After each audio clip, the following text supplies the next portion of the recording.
नमस्कार। इन्वेस्टिंग की दुनिया में हमेशा से एक बड़ी बहस चलती आई है, फंडामेंटल्स या टेक्निकल्स। क्या किसी कंपनी के बही खाते ज्यादा जरूरी हैं या फिर उसके स्टॉक के चार्ट्स? चलिए आज इसी पुरानी लड़ाई को एक नए नजरिए से समझते हैं। देखिए, ये सिर्फ एक सवाल नहीं है, ये इन्वेस्टिंग की दुनिया के दो अलग अलग खेमों की लड़ाई है। एक तरफ वो लोग हैं जो कंपनी के बैलेंस शीट, प्रॉफिट ग्रोथ और मैनेजमेंट पर पूरा भरोसा करते हैं, और दूसरी तरफ है वो लोग जो मानते हैं कि जो कुछ भी है वो चार्ट्स और मार्केट के ट्रेंड्स में ही छिपा है। सालों से इन्वेस्टर्स ने अपनी अपनी टीम चुन ली है, टीम फंडामेंटल्स या टीम टेक्निकल्स। लेकिन क्या हो अगर ये लड़ाई ही बेमतलब हो? क्या हो अगर असल सवाल ये नहीं है कि कौन बेहतर है, बल्कि ये कि हम इन दोनों को एक साथ कैसे इस्तेमाल कर सकते हैं? तो आज का सबसे बड़ा आइडिया यही है, सफल इन्वेस्टिंग का रास्ता ये या वो चुनने में नहीं है, ये और वो को एक साथ लाने में है। मतलब फंडामेंटल्स और टेक्निकल्स को दुश्मन नहीं बल्कि दोस्त बनाना है, ताकि हमारी सफलता की संभावना बढ़ जाए। ये बात इस कोट में बहुत खूबसूरती से समझाई गई है। हो सकता है आपने दुनिया की सबसे अच्छी कंपनी ढूंढ ली हो, है ना? लेकिन अगर आपने उसे बहुत ज्यादा कीमत पर खरीदा तो पैसा बनाना लगभग नामुमकिन है। यहीं पर हमें दोनों तरह के एनालिसिस की जरूरत पड़ती है। तो इसे ऐसे समझिए, फंडामेंटल्स हमें क्या खरीदें इस सवाल का जवाब देते हैं। वो हमें अच्छी मजबूत कंपनियों की एक लिस्ट बनाने में मदद करते हैं, और टेक्निकल्स हमें बताते हैं कब खरीदें, मतलब उस अच्छी कंपनी में एंट्री लेने का सही समय कौन सा है। चलिए सबसे पहले बात करते हैं फंडामेंटल्स की। हजारों कंपनियों की इस भीड़ में से हम उन असली हीरो को कैसे पहचानें जो लंबे समय में अच्छा परफॉर्म कर सकते हैं? तो ये जो फंडामेंटल्स है ना, ये एक बहुत पावरफुल फिल्टर की तरह काम करते हैं। ये हमें उन बिजनेस को पहचानने में मदद करते हैं जहां सच में कुछ अच्छा हो रहा हो, जैसे क्या कंपनी कोई बड़ा एक्सपेंशन कर रही है, क्या उसके प्रॉफिट मार्जिन्स बढ़ रहे हैं, क्या वो अपना कर्ज कम कर रही है। यही वो चीजें हैं जो अच्छी क्वालिटी वाली कंपनियों को बाकी कचरा स्टॉक्स से अलग करती हैं। ठीक है, तो मान लीजिए फंडामेंटल्स की मदद से हमने कुछ अच्छी कंपनियां शॉर्टलिस्ट कर लीं। अब कहानी का दूसरा और उतना ही जरूरी हिस्सा आता है, इनमें एंट्री लेने का सही समय कब है, और यहाँ टेक्निकल्स हमारी मदद करते हैं। यहाँ एक बहुत जरूरी कॉन्सेप्ट है जिसे समझना होगा, वो है रिलेटिव स्ट्रेंथ या आरएस।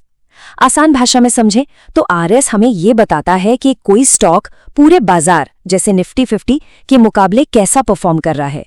जो स्टॉक बाजार से तेज दौड़ रहे हैं वही तो असली लीडर्स हैं।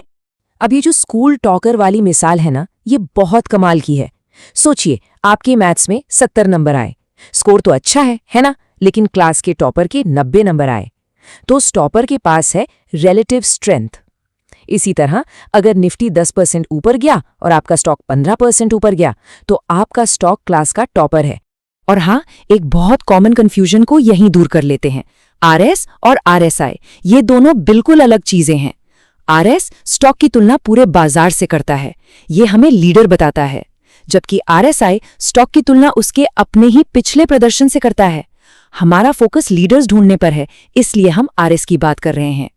अब देखते हैं कि ये सब असल दुनिया में कैसे काम करता है। ये झींगा यानी श्रिम्प इंडस्ट्री का एक क्लासिक केस स्टडी है।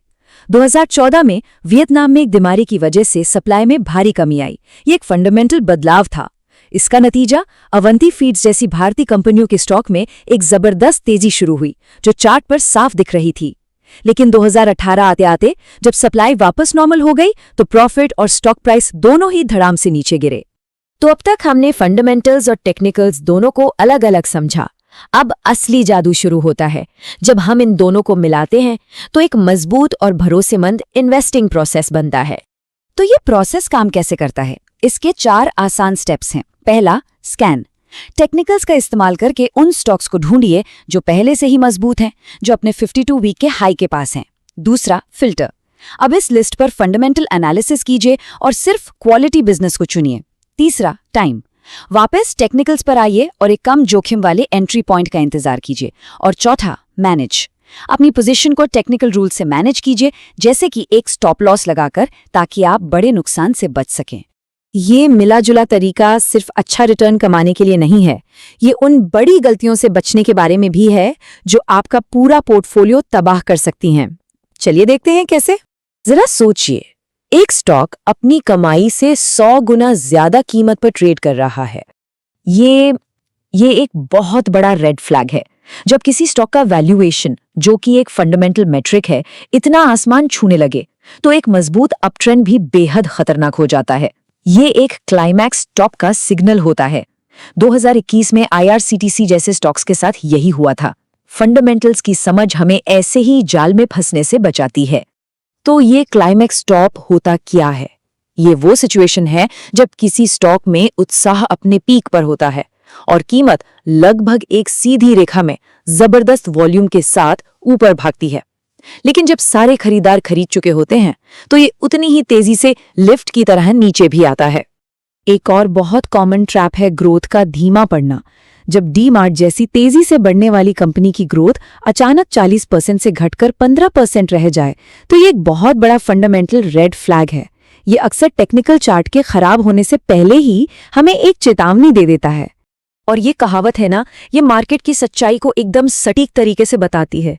बढ़त धीरे धीरे सीढ़ियों की तरह आती है, लेकिन गिरावट अक्सर बहुत तेज लिफ्ट की तरह होती है। इसलिए तबाही आने से पहले एक एग्जिट प्लान का होना बेहद जरूरी है। तो आखिर में याद रखने वाली बात यह है कि कोई भी फ्रेमवर्क परफेक्ट स्टॉक खोजने की गारंटी नहीं है। इसका असली मकसद है हमें बड़ी महंगी गलतियों से बचाना। तो खुद से ये सवाल पूछना बनता है, हमारी अपनी स्ट्रैटेजी में वो कौन सा ब्लाइंड स्पॉट है, वो कौन सी सबसे बड़ी गलती है जो शायद हमें दिख ही नहीं रही।